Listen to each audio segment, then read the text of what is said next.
बहुत ही आवश्यक और ज्वलंत मुद्दे पर आप लोगों के साथ जुड़ते हैं। नमस्कार, सोशल संवाद में सभी का स्वागत है। मैं मंजीत। इस वक्त बात करेंगे कि जमशेदपुर में जिस तरह से देख रहे हैं भारतीय रिजर्व बैंक के लोकपाल के द्वारा अवेयरनेस कार्यक्रम का आयोजित किया गया है, जिसमें कि कई ऐसे अलग अलग क्षेत्र से लोग पहुंचे हुए हैं, छात्र छात्राएँ पहुंचे हुए हैं। और जिस तरह से देख रहे हैं कि डिजिटल के युग में जिस तरह से बढ़ता चला जा रहा है लोग, और कहीं ना कहीं एक तरफ डिजिटल से बढ़ता चला रहा है, दूसरी तरफ कहीं ना कहीं फ्रॉड का जो मामला है वो सामने आ रहा है। लगातार आप देखते हैं बड़े बड़े फ्रॉड के मामले आते हैं, साइबर में जाते हैं, साइबर थाने में लोग केस दर्ज करते हैं, लेकिन मामला जो कहीं ना कहीं है सॉर्ट आउट बहुत ही कम आपको देखने को मिलेगा। तो इसको लेकर जो है लोकपाल का जिस तरह से लोग किस तरह से अपने गुप्त सूचना को आप दूसरे तक जानकारी न दें, उसको लेकर के यह अवेयरनेस चलाया जा रहा है। और इस अवेयरनेस में खासकर जो आपके बैंक और आपके बीच जो डाटा है या फिर जो भी जानकारी है उस दूसरे व्यक्ति को बिल्कुल ही ना शेयर करें, उसको लेकर के कि महत्वपूर्ण मुद्दे के साथ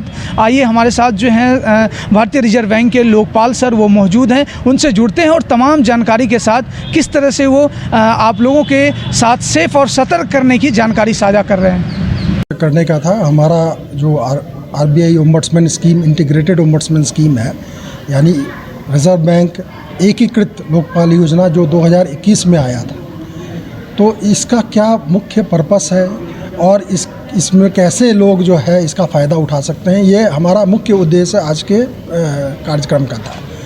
और दूसरा उद्देश्य ये भी था कि हम आजकल जो बहुत सारा जो हमारे चूँकि नंबर ऑफ़ कंप्लेंट्स जो डिजिटल फ्रॉड्स होते हैं, डिजिटल ट्रांजैक्शंस होते हैं, उसमें कुछ गड़बड़ियाँ हो जाती हैं, तो उसके बारे में क्या जागरूकता लोगों में होनी चाहिए, अपेक्षित क्या जागरूकता है, इसके बारे में बताना। ये दो मुख्य उद्देश्य थे इस कार्यक्रम के, जो हमने आज लोगों को बताया और आशा है कि लोग इससे बहुत फ़ायदा उठाएंगे इसका।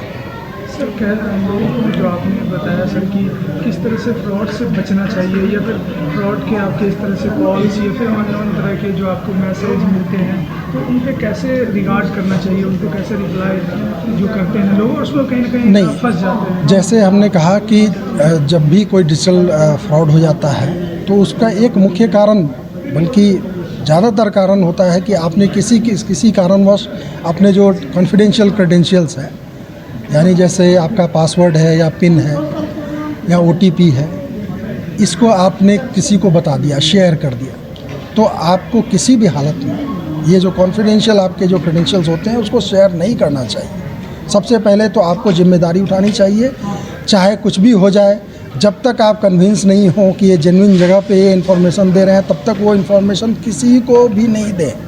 ये सबसे बड़ा तरीका है इस फ्रॉड से बचने का। और दूसरा है कि जैसे ही आपको पता लगता है कि हमारे साथ ऐसी कुछ दुर्घटना हो गई है, तुरंत एक FIR करें।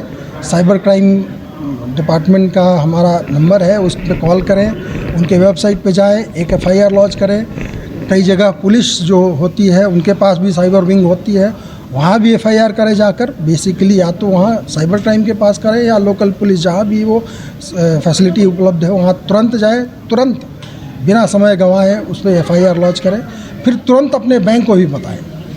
ठीक है, तो इसका जो प्रोसेस है आगे की वो दोनों करेंगे, आगे जो भी होता है। अगर इनकेस कोई कस्टमर्स हैं कुछ कारणवश फंस जाते हैं फ्रॉड में, किसी भी कारणवश हो सकता, तो वो कैसे उस फ्रॉड से निकलेंगे? और सबसे बड़ी बात नहीं, हमने बताया ना कि आपका जो निराकरण का है कि तुरंत उसकी सूचना जो है साइबर क्राइम को दें और अपने बैंक को दें। सर, जो कंप्लेन की आती है हमारी, तो कहीं ना कहीं लगता है कि जब वो क्राइम में जाते हैं, मतलब साइबर में या फिर बैंक में जाते हैं, तो उन्हें बैंक वाले कई ऐसे होते हैं कि बैंक के कर्मचारी सब क्राइम में भेजते हैं, क्राइम के क्रम जो है वो बैंक में भेजते हैं, तो बीच का जो मामला है वो सॉर्ट आउट नहीं हो पाता सर। नहीं, देखिए, ये तो हम जब तक ऐसी कोई घटना, स्पेसिफिक घटना नहीं बताएंगे, हम क्या कमेंट कर सकते हैं।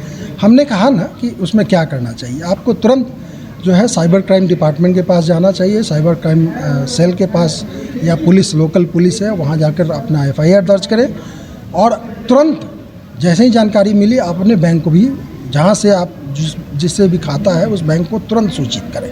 बैंक से कभी इस तरह का फ़ोन बैंक से आता है क्या? नहीं, इस तरह का फ़ोन कभी भी आपसे जो कॉन्फिडेंशियल क्रेडेंशियल की जानकारी कभी भी बैंक से आपको नहीं मांगी जाएगी। ठीक है, धन्यवाद। उसके बाद भी अगर आपका वो शिकायत का निराकरण नहीं हुआ है तो सीधे आप रिजर्व बैंक में शिकायत कर सकते हैं। राइटिंग लेटर भेज के कर सकते हैं, मेल करके कर सकते हैं या ऑनलाइन कर सकते हैं।